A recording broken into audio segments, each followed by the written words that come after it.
জুলাই গণঅভ্যুত্থানের ঘোষণাপত্রের আসলে এই 5.5 মাস পরে কোনো প্রয়োজন ছিল কিনা, যদি থেকে থাকে সেটার রাজনৈতিক গুরুত্ব, ঐতিহাসিক গুরুত্ব এবং আইনি গুরুত্ব কি, সেগুলো নির্ধারণ করতে হবে।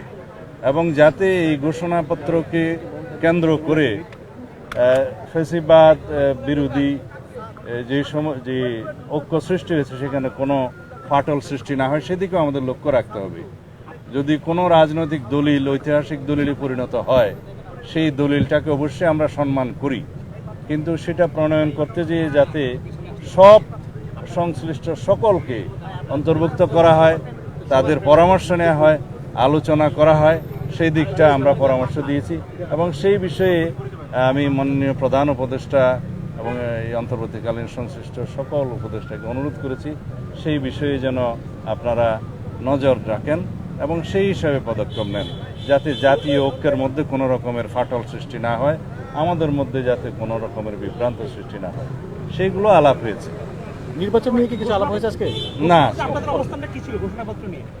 আমরা আমাদের বিভিন্ন পরামর্শ দিয়েছি, বিভিন্ন বিষয়ে রাজনৈতিক দলিল প্রণয়নের বিষয়ে ইত্যাদি বিষয়ে আমরা কথা বলেছি।